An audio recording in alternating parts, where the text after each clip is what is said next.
Hemos invitado al doctor Julio César Espinosa, que es un abogado penalista y muy oportunamente ha llegado, poco después de haber recibido un tuit del Poder Judicial dando cuenta, lo tenemos publicado en las pantallas, Sala Penal Permanente de Corte Suprema evaluará el martes 15, mañana a las 9 de la mañana, recurso de apelación promovido por la Fiscalía de la Nación contra tutela de derechos que autorizó a la Procuraduría del Estado a participar en diligencia en caso.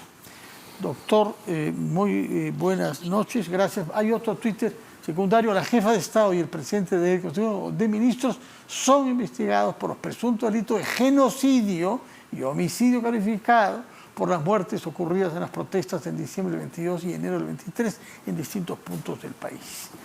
Bueno, cuando se dice que la Fiscalía está apelando a una tutela de derechos, suena mal, ¿eh? Por lo menos para la persona de a pie, que una tutela de derechos se haya concedido y que la Fiscalía persista. No se debe tutelar los derechos de esa manera. En buena cuenta, la Procuraduría no tiene vela en el entierro, déjenme a mí sola ante los jueces. ¿Es así como debe leerse este tuit? A ver, Fernando, no hace sentido que la Fiscalía, que es el defensor de la legalidad y que debe velar por la regularidad de esta investigación tan importante en términos sociales, humanos, por la trascendencia de los hechos, cuestione este hecho. En concreto, hace cerca de 3 meses la Procuraduría intentaba participar en las diligencias de investigación, particularmente en las declaraciones que se iban tomando de los exfuncionarios, policías, militares, incluyendo exministros, incluyendo la presidenta en funciones a nivel de la Fiscalía de la Nación, y la Fiscalía se oponía a su participación. ¿Con qué argumento? Con el argumento... No es la primera vez, así es, lamentablemente, que hay una fricción entre Fiscalía y Procuraduría. Es decir, que los fiscales pretenden hacer todo solos y evitar que hayan procuradores que tengan derecho a la palabra. Con el argumento de que estamos en una fase primero muy preliminar y la Procuraduría, que defiende intereses patrimoniales, o sea, una posible futura reparación civil, no tiene todavía un caso que reclamar en concreto. Pero la Procuraduría llevó esta negativa, este impedimento que hacía la Fiscalía de la Nación a la Corte Suprema, al juzgado de primera instancia, y al juzgado de primera instancia le dio razón a la Procuraduría. Así es, y le dijo: está usted autorizado a interrogar, inclusive no solo participar, sino a interrogar durante estas diligencias. Producto de ello, ya fueron participando en algunas diligencias, incluyendo la propia declaración de la presidenta que se realizó hace poco más de un mes. A la que asistió el procurador. Representantes de la Procuraduría, el propio Procurador General del Estado, ¿no? Así es. ¿Tuvo derecho a la palabra o solo a la presencia silente? Según todos los registros y la información oficial, el procurador Soria tuvo derecho a participar y además a interrogar. Pero sucedió algo, digamos, particular, que finalmente no ejerció ese derecho. Decidió ya no interrogar, pudiendo hacer. ¿Por qué? Bueno, la explicación que el mismo procurador Soria dio, inclusive en este medio, vino acá, yo le pregunté, que el abogado de la presidenta había indicado que la intervención de la Procuraduría o las preguntas que podría hacer la Procuraduría eran impertinentes, eran innecesarias, dado que ya se había realizado un interrogatorio más o menos amplio, y por eso él decidió ya no formular sus interrogantes específicas, cosa que en realidad dejó en desconcierto a muchos, porque si habían reclamado tanto reclamado el derecho a participar y a interrogar, finalmente no lo ejercieron. Lo cierto es que la Fiscalía no quedó contenta con esa decisión del juez Checkley, de primera instancia de la Corte Suprema, apeló esa decisión, cuestionó, o sea, hasta el día de hoy sostiene la tesis de que los procuradores no pueden participar en esa diligencia, en este conjunto de diligencias. Porque no hay reparación económica en perspectiva. Todavía definida, porque no hay una imputación específicamente planteada para poder reclamar la reparación civil, y eso se va a discutir todavía en la siguiente etapa del proceso, cuando formulen cargos, si es que lo hacen. Pero en todo caso la impresión que produce es muy mala, que hay una disputa que ha llegado a la más alta instancia judicial penal de nuestro país, la sala del doctor San Martín. Así es. Para que se pongan de acuerdo dos instituciones del sistema judicial que deberían estar colaborando. Que se entiende, defienden de un mismo lado intereses, digamos, que tienen por finalidad proteger a la sociedad. Uno, en lo que respecta al aspecto penal, y la Procuraduría en lo que respecta a los daños y posibles perjuicios que se generen. La importancia del día de mañana es que es la primera vez que llega un caso, aunque sea un incidente muy particular, es la primera vez que llega a la Corte Suprema, la máxima instancia de la Corte Suprema, la Sala Penal, presidida por el juez César San Martín, un caso de la presidenta en funciones, ¿no? Y de una investigación tan compleja como la que estamos No habíamos comentando. tenido nunca un caso hasta penal. el momento, nunca. Ya. Y mañana va a merecer un primer pronunciamiento. Claro, está, digamos, vinculado a este tema de la tutela y la participación de la Procuraduría, pero se van a discutir de alguna manera los hechos que motivan este reclamo de la Procuraduría y veremos qué es lo que resuelve la Corte Suprema. Finalmente, se entiende que la Corte Suprema va a dictar una decisión, pero la investigación está en curso. O sea, la investigación es un caso complejo. Y según la fiscal va a dar pronto unos primeros resultados. Así es. Eso declaró anoche, ¿no? Declaró anoche, pero hay que tener presente que es una investigación bastante compleja, ¿no? Ya pasaron cerca de 6 meses. Se entiende que se han realizado una serie de diligencias, tanto en fiscalías locales, provinciales, que son las que han recogido o vienen recogiendo de manera inmediata las evidencias en los lugares donde se han producido las muertes, y luego centralizadas ya a nivel de la Fiscalía de la Nación, que está, digamos, acumulando todos los casos que se han venido generando de los cerca de más de 661 fallecidos en los lamentables hechos de protesta de principios de año. Ahora, sobre el fondo, ¿su opinión cuál es? Porque los cargos son Genocidio y homicidio grave. Así es. ¿Cómo Lo se que yo define el sí primero y el segundo? debo manifestar, y lo he dicho desde un inicio, desde que se planteó Sí. esta tesis fiscal, hacer una imputación por genocidio, en mi apreciación, no corresponde. O sea, la imputación por posible homicidio calificado es válida en la medida que puede investigarse la responsabilidad por culpa, negligencia o por intención, digamos, o por falta de cuidado de los mandos policiales, militares, que han estado interviniendo en cada uno de los operativos o los mandos que dirigían los planes operativos respectivos. Pero el genocidio es un delito de lesa humanidad que se aplica a quienes tienen el propósito deliberado de anular, de aniquilar. Una categoría de la población. Así es, por condición racial, por condición religiosa, por etnias íntegras, desaparecerlas, como ha ocurrido en otros lamentables sucesos de la historia de la humanidad. Y del Perú, porque Así es es. luminoso con los ayánicas. Por supuesto, Eso calificó por de su genocidio, condición, ¿no? Por su Sí. condición racial, étnica, social, que van en contra de una determinada ideología, digamos. Sin embargo, claramente este hecho no se presenta. Es absolutamente impertinente que se enfoque o se ponga como hipótesis siquiera el delito de genocidio. Más bien, sí, por supuesto, hay datos para analizar, conocer si hay posible responsabilidad de delito de homicidio calificado, en los términos que se han ido conociendo y planteando más o menos de cómo se produjeron la cadena de hechos y la cadena de mando que se ha ido sabiendo ocurrieron en las distintas localidades, provincias donde se produjeron los hechos según la cadena de mando que dependía, en este caso, principalmente del sector defensa. Ahora, naturalmente no sabemos todavía cuáles van a ser esos resultados que ya inminentemente van a ser revelados según la señora fiscal de la Nación, lo que dijo anoche. Pero ¿qué escenarios cabe? El penalista que es usted, ¿cómo puede clasificar las hipótesis posibles al término de estos 6 meses o un poco más de investigaciones frente a los hechos que sabemos, Sí, a ver, que parcialmente hemos visto en la televisión? Mira, más allá de la complejidad de los detalles que se puedan conocer, lo que sí es previsible es que en su momento la Fiscalía va a formalizar la investigación preparatoria. Esto significa que vamos a pasar de una etapa de investigación preliminar a una etapa donde ya va a formular cargos para que haya una investigación contra todos los funcionarios que estén, digamos, imputados por esta Todos posible son, responsabilidad. desde el suboficial de la policía o el suboficial del ejército hasta la presidenta, pasando por los ministros. O sea, con la complejidad que eso conlleva, ¿no? O sea, lo que te estoy diciendo, Fernando, es que es altamente previsible que se va a dar ese paso, la formalización. Ahora, vamos a ver ya cómo continúa esa segunda etapa.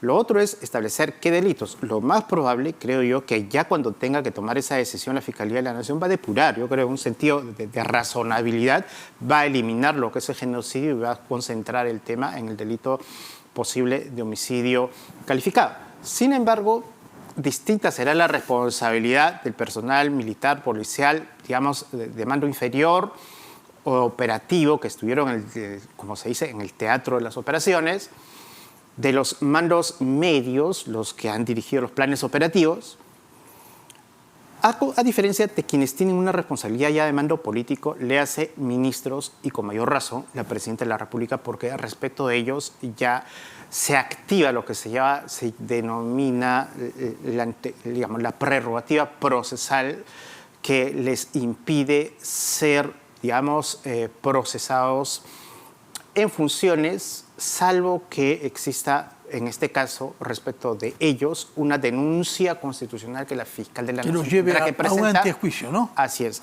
para que sean sometidos ¿Qué antecedentes hay de un proceso penal que pueda darnos una orientación?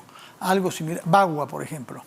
Sí, pero lo que ocurre es que la gran particularidad de este caso es que son, en el caso de los ministros que por lo menos premier y presidenta en ejercicio. Y eso hace que su prerrogativa esté intensamente protegida. Por eso va a ser fundamental los términos en que la Fiscalía de la Nación eventualmente presente una denuncia constitucional y se sometió al Congreso, y el Congreso decida si es que va a autorizar o no el inicio del proceso en su acuerdo. En todo caso, un paso importante, aunque es procedimental, es mañana saber si la Procuraduría tiene o no derecho a la presencia de la palabra. Así es. Y no como la Fiscalía pretende marginarlos. Hablemos de otros procesos penales y de otros procedimientos en curso. Uno de los cuales tiene que ver con la situación judicial del expresidente Pedro Castillo. Hemos sabido que ha recibido una visita de un señor Henry Shimabukuro, que en su momento se le asoció mucho con los servicios de inteligencia, con todo lo que eso tiene de actividades que uno no conoce bien. Así es. Y el señor está investigado. ¿Él tiene derecho a visitar al expresidente siendo él mismo investigado? A ver, ya el INPE ha presentado el día de hoy un comunicado oficial donde está haciendo algunas precisiones. Lo cierto es que todo hace indicar que el señor Shimabukuro sí ha acudido antes y habría participado de visitas directas antes del 4 de julio. El comunicado del INPE del día de hoy dice que desde el 4 de julio él está prohibido de ingresar.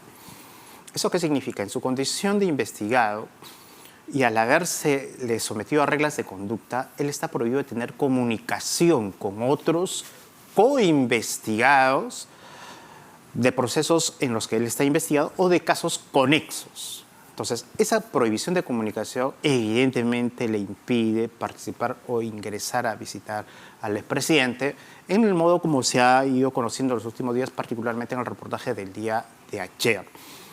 Ahora, ¿qué pasa? ¿Qué consecuencias le acarrean a él de incumplir esta regla de conducta?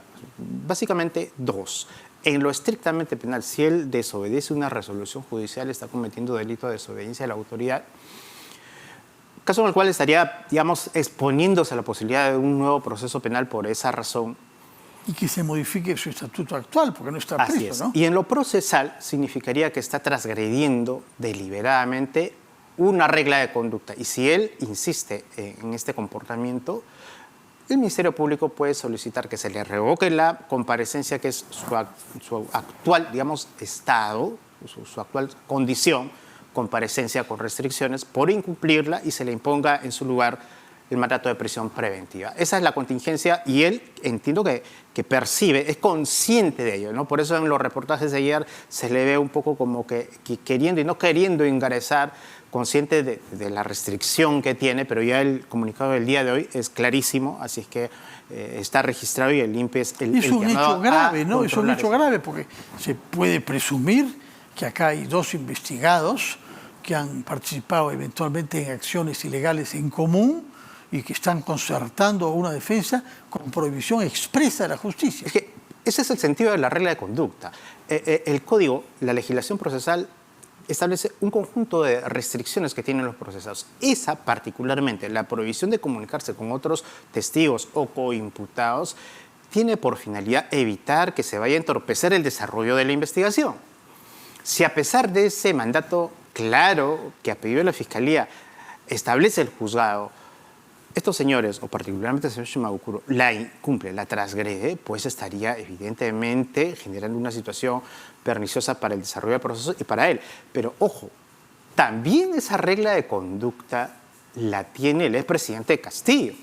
De Claro, modo tal que pues, si el presidente Castillo acepta, permite... sus abogados por lo menos han debido decirlo, si no Así sabía es. él mismo Si el que no presidente puede Castillo reunirse. está consintiendo comunicarse, aceptar visitas de quienes él sabe, y por supuesto no puede negar que no lo sabe, tienen condición de investigados o de testigos en sus casos, también está incumpliendo esa regla. ¿Y qué medidas punitivas se le pueden imponer a Castillo? Porque ya nos digo que Shimabukuro quizá puede ser puesto en prisión justamente por haber violado esa norma. Bueno, se le podría restringir, hacer más estricto aún su régimen de prisión preventiva en el penal donde está. Pero creo que no es muy estricto. Por No, lo que no lo parece, es por las recibe condiciones, bastantes personas, por las ¿no? condiciones digamos, usuales de lo que significa este centro penitenciario, digamos, hecho de manera particular para altos funcionarios presidentes de la República. Pero de alguna manera hacer más estricto, por ejemplo, el régimen de visitas o el sistema de comunicación que le está pidiendo un locutorio telefónico para poder tener comunicaciones habituales, que todavía no se lo han conseguido, pero podrían denegárselo atendiendo a la posibilidad que él también esté incumpliendo esta regla. Y hablemos entonces sobre otro tema que tiene que ver con otro expresidente, el señor Martín Vizcarra. En su caso se le ha negado el derecho a ir a Moquegua para ejercer un trabajo que habría sido ofrecido por un hermano suyo inicialmente antes de revocárselo. ¿Cómo ve usted esta decisión tomada por la justicia respecto de Martín Vizcarra? A ver, primero hay que señalar que una persona que está sometida a un proceso penal no puede ver anulados todos sus demás derechos. La persona que tiene un proceso penal, por lógica de vigencia del principio de inocencia, tiene válidos y expeditos todos los demás derechos que la Constitución le reconoce y particularmente el derecho al trabajo. Esto como regla general. Sin embargo, ya en el caso específico, lo que toda persona sometida a una investigación como Vizcarra lo está, tiene que documentar, probar, evidenciar ante el juez la consistencia del pedido que está haciendo por razones laborales. Y en este caso, más allá de que la jueza ha reconocido en efecto que él tiene ese derecho amplio, fundamental, que se le reconoce, dice, usted en este momento no lo puede ejercer por dos razones, que se lo ha planteado de manera muy concreta, ¿no? Porque no ha logrado establecer que realmente la empresa está funcionando, está activa, está vigente, quiénes son sus actuales representantes, y tampoco ha logrado probar cuál va a ser el domicilio cierto donde usted va a residir los días en que acuda o viaje a la provincia donde usted está reclamando, particularmente a Moquegua. Entonces, como usted no ha acreditado ello, no se le puede dar el permiso en esta oportunidad y tendrá que documentar y actualizar esta información.